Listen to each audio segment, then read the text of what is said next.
Hi friends ಎಲ್ಲ ಹೇಗಿದ್ದೀರಾ? ಇವತ್ತು ನಾವು ಮಲೆನಾಡಿನ ಪ್ರಸಿದ್ಧ ದೇವಸ್ಥಾನವಾದ ಶಿವಮೊಗ್ಗ ಜಿಲ್ಲೆಯ ಸಾಗರ ತಾಲೂಕಿನ ಬಳೆ ಪದ್ಮಾವತಿ ಒಡಂಬೈಲಿನ ಬಳೆ ಪದ್ಮಾವತಿ ದೇವಸ್ಥಾನಕ್ಕೆ ಇವತ್ತು ಹೋಗಿ ಬರೋಣವಾ? ಪ್ರಕೃತಿ ಮಡಿಲಲ್ಲಿ ತುಂಬ ಸ್ವಚ್ಛವಾಗಿರುವಂಥ ದೇವಸ್ಥಾನ, ತುಂಬ ಪರಿಶುದ್ಧವಾದ ಪರಿಸರದಲ್ಲಿ ಇರುವಂಥ ದೇವಸ್ಥಾನವಾಗಿದೆ. ಇದಕ್ಕೆ ತನ್ನದೇ ಆದ ಇತಿಹಾಸ ಕೂಡ ಇದೆ. ಇಲ್ಲಿ ಪ್ರಮುಖವಾದ ನದಿಯಾದ ಶರಾವತಿ ನದಿಯ ಲಿಂಗನಮಕ್ಕಿ ಡ್ಯಾಮಿನ ಹತ್ತಿರ ಇರುವಂತಹ ಬಹಳಷ್ಟು ಹಳ್ಳಿಗಳು ಡ್ಯಾಮ್ನಿಂದಾಗಿ ಮುಳುಗಡೆ ಆಗುತ್ತೆ. ಅದರಲ್ಲಿ ಹೆಬ್ಬೈಲು ಗ್ರಾಮ ಕೂಡ ಒಂದು. ಬಹಳಷ್ಟು ಜನ ಏನು ಮಾಡ್ತಾರೆ, ಊರನ್ನೆಲ್ಲ ಬಿಟ್ಟು ಹೋಗ್ಬಿಡ್ತಾರೆ. ಅಲ್ಲಿನ ಧರ್ಮದರ್ಶಿಗಳು ಈ ತಾಯಿ ಬಳೆ ಪದ್ಮಾವತಿ ದೇವಿಯನ್ನು ತಂದು ಒಡಂಬೈಲಿನಲ್ಲಿ ಇಡ್ತಾರೆ. ಅದರಲ್ಲಿ ಪೂಜೆ ಏನು ನಡೀತಾ ಇರೋದಿಲ್ಲ. ಒಮ್ಮೆ ಧರ್ಮದರ್ಶಿಗಳ ಕನಸಲ್ಲಿ ಬರ್ತಾಳೆ, ನಾನು ಇಲ್ಲಿದ್ದೀನಿ, ನನಗೆ ಪೂಜೆ ಪುನಸ್ಕಾರ ನಡೆಯಬೇಕು ಅಂತ ಹೇಳ್ತಾಳೆ. ಎಚ್ಚರಗೊಂಡು ಏನು ಮಾಡ್ತಾರೆ, ಧರ್ಮದರ್ಶಿಗಳು ಒಂದು ಹುತ್ತದ ಹತ್ರ ಬಂದುಬಿಟ್ಟು, ನೀನು ಇರೋದೇ ನಿಜ ಆದರೆ ನೀನು ಈ ಹುತ್ತದಲ್ಲಿ ನೆಲೆಸ್ಬೇಕು ಅಂತ ಹೇಳ್ತಾರೆ. ಅಲ್ಲಿಂದ ಸ್ವಲ್ಪ ದಿನಗಳ ನಂತರದಲ್ಲಿ ಹುತ್ತದ ಸುತ್ತಮುತ್ತ ಹಾವು ಬಂದು ಆವರಿಸ್ಕೊಂಡಿರುತ್ತೆ. ಅಲ್ಲಿನಿಂದ ಧರ್ಮದರ್ಶಿಗಳು ಮತ್ತು ಅಲ್ಲಿನ ಗ್ರಾಮಸ್ಥರು ಈ ದೇವಿಯನ್ನು ನಂಬ್ಕೊಂಬರ್ತಾರೆ. ಇವತ್ತಿಗೂ ಕೂಡ ಪೂಜೆ ತುಂಬಾ ಚೆನ್ನಾಗಿ ವಿಜೃಂಭಣೆಯಿಂದ ನೋಡ್ಕೊಂಬರ್ತಾ ಇದೆ. ನೋಡಿ, ಈಗ ನಾವೀಗ ಒಡಂಬೈಲು ಬಳೆ ಪದ್ಮಾವತಿ ದೇವಸ್ಥಾನದಲ್ಲಿದ್ವಿ. ತುಂಬಾ ಚೆನ್ನಾಗಿದೆ. ನೋಡಿ, ತಾಯಿಯ ದರ್ಶನ ಮಾಡ್ತಾ ಇದ್ದೀವಿ. ಎಷ್ಟು ಚಂದವಾಗಿ ಅಲಂಕೃತಳಾಗಿ ಕೂತಿದ್ದಾಳೆ. ನೋಡೋಕ್ಕೆ ಒಂದು ಖುಷಿ ಆಗುತ್ತೆ. ತುಂಬಾ ಚೆನ್ನಾಗಿ ಕಾಣಿಸ್ತಾ ಇದ್ದಾಳೆ. ಇದನ್ನು ನೋಡೋಕ್ಕೆ 2 ಕಣ್ಣುಗಳು ಸಾಲದು ಅಂತ ಅನಿಸುತ್ತೆ, ಅಷ್ಟು ಚೆನ್ನಾಗಿದೆ. ನೋಡಿ, ಭಕ್ತರು ಕೂಡ ಸಾವಿರಾರು ಜನ ಸಂಖ್ಯೆಯಲ್ಲಿ ಇಲ್ಲಿ ಬಂದು ದೇವಿಯ ದರ್ಶನವನ್ನು ಮಾಡ್ಕೊಂಡು ಹೋಗ್ತಾರೆ. ಇಲ್ಲಿ ನೋಡಿ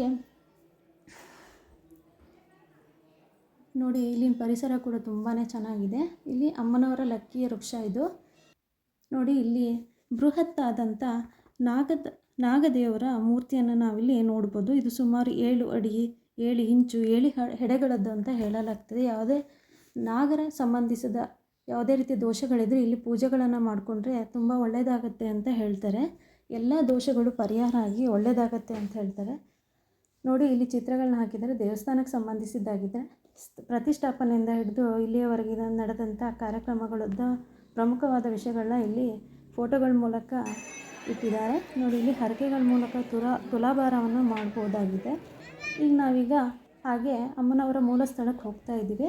ಹೋಗುವ ಜಾಗದಲ್ಲಿ ಜೈನರ ಪ್ರಮುಖರಾದಂಥ ಪಾರ್ಶ್ವನಾಥರ ವಿಗ್ರಹನ ನೋಡ್ಬೋದು. ಹಾಗೆ ಇಲ್ಲಿ ನಾವು ಮೂಲ ಸ್ಥಳಕ್ಕೆ ಅಂತ ಬಂದಾಗ ಇಲ್ಲಿ 4 ದಿಕ್ಕುಗಳಲ್ಲಿ ತಾಯಿ ಕೂತಿದ್ದಾಳೆ ಅಂತ ಹೇಳಲಾಗುತ್ತೆ. 4 ದಿಕ್ಕುಗಳನ್ನು ನಾನು ಕಾಯೋದಾಗೆ ಹೇಳ್ತಾಳೆ. ಹಾಗಾಗಿ 4 ದಿಕ್ಕುಗಳಲ್ಲಿ ತಾಯಿಯ ಮೂರ್ತಿಯನ್ನು ಇಡಲಾಗಿದೆ. ನೋಡಿ, ಒಂದಕ್ಕಿಂತ ಒಂದು ತುಂಬಾ ಚೆನ್ನಾಗಿದೆ. 4 ದಿಕ್ಕುಗಳಲ್ಲಿ ತಾಯಿ ನೋಡ್ತಾ ಇದ್ದಾಳೆ. ಇಲ್ಲಿ ಭಕ್ತರು ತಮ್ಮ ಹರಕೆಗಳನ್ನು ಬಳೆಗಳ ಮೂಲಕ ಈಡೇರಿಸ್ಕೊಳ್ತಾರೆ. ಏನೇ ಹರಕೆಗಳಿದ್ರು, ಅದು ಮಕ್ಕಳಾಗದೇ ಇರೋದು, ಮದುವೆ ಆಗದೇ ಇರೋದು, ಕೆಲಸಕ್ಕೆ ಸಂಬಂಧಿಸಿದ್ದು ಅಥವಾ ಮನೆ ಕಟ್ಟೋಕ್ಕೆ ಸಂಬಂಧಿಸಿದ್ದು, ಈ ಥರ ಯಾವುದೇ ರೀತಿಯದ್ದು ಇರ್ಬೋದು, ನಾವು ಬಳೆ ಕೊಡೋದಾಗಿ ಹೇಳಿಕೊಂಡು ಹೋಗ್ತಾರೆ ಇಲ್ಲಿಂದ ಭಕ್ತಾದಿಗಳು. ತಮ್ಮ ಹರಕೆಗಳು ಈಡೇರಿದ ನಂತರ ಬಂದುಬಿಟ್ಟು ಬಳೆನ ದೇವಿಗೆ ಅರ್ಪಿಸ್ತಾರೆ. ನೋಡಿ, ಪರಿಸರ ಕೂಡ ಎಷ್ಟು ಚೆನ್ನಾಗಿದೆ. ಇಲ್ಲಿ ಭಕ್ತರಿಗಾಗಿ ಕೆಲವಷ್ಟು ಬಳೆಗಳನ್ನು ಸಹ ಇಟ್ಟಿರ್ತಾರೆ. ನೋಡಿ, ಇಲ್ಲಿ 2 ದೊಡ್ಡ ದೊಡ್ಡ ಡ್ರಮ್ಗಳಲ್ಲಿ ಬಳೆಗಳನ್ನು ಇಟ್ಟಿದ್ದಾರೆ. ಮಹಿಳೆಯರು ಇಲ್ಲಿ ತಮಗೆ ಬೇಕಾದ ಅಳತೆಯಲ್ಲಿ ನೋಡಿಕೊಂಡು ತಗೊಳ್ತಾರೆ. ಇಲ್ಲಿನ ಬಳೆಗಳನ್ನು ಧರಿಸೋದು ಕೂಡ ಪುಣ್ಯ ಅಂತ ಹೇಳ್ತಾರೆ. ಹಾಗಾಗಿ ಇಲ್ಲಿ ಬಳೆಗಳನ್ನು ತಗೊಳ್ತಾ ಇದ್ದಾರೆ. ನೋಡಿ, ಇಲ್ಲಿಂದ ನಾವೀಗ ಭೂತರಾಜನ ದೇವಸ್ಥಾನಕ್ಕೆ ಹೋಗ್ತಾ ಇದ್ದೀವಿ. ಇಲ್ಲಿ ಯಾವುದೇ ರೀತಿಯ ಜಗಳಗಳು, ಬಿಸ್ನೆಸ್ಗೆ ಸಂಬಂಧಿಸಿದಂಥ, ಹಣಕಾಸಿಗೆ ಸಂಬಂಧಿಸಿದಂಥ ಸಮಸ್ಯೆಗಳು ಇಲ್ಲಿ ಪರಿಹಾರ ಆಗುತ್ತೆ ಅಂತ ಹೇಳಲಾಗ್ತದೆ. ಇಲ್ಲಿ ಭಕ್ತರು ತಮ್ಮ ಹರಕೆಗಳನ್ನು ಅಥವಾ ತಮ್ಮ ಕೋರಿಕೆಗಳನ್ನು ಏನು ಮಾಡ್ತಾರೆ, ಚೀಟಿಯಲ್ಲಿ ಬರೆದ್ಬಿಟ್ಟು ಈ ಹರಕೆ ಹುಂಡಿಯಲ್ಲಿ ಹಾಕ್ತಾರೆ. ಹಾಕೋದ್ರಿಂದ ತಮ್ಮ ಹರಕೆಗಳು ಈಡೇರುತ್ತೆ ಅನ್ನೋ ನಂಬಿಕೆ ಹಾಗೆ ಕೂಡ ಇಲ್ಲಿ ಈಡೇರುತ್ತೆ ಕೂಡ.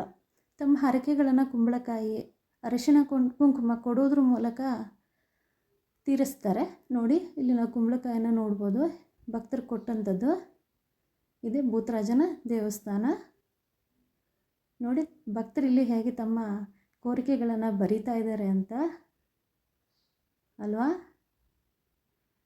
ಇದಾದ ನಂತರ ಇಲ್ಲಿ ಪುಟ್ಟ ಪುಟ್ಟ ದೇವಸ್ಥಾನಗಳಾದ ಚೌಡಿ, ಭೂತರಾಜ,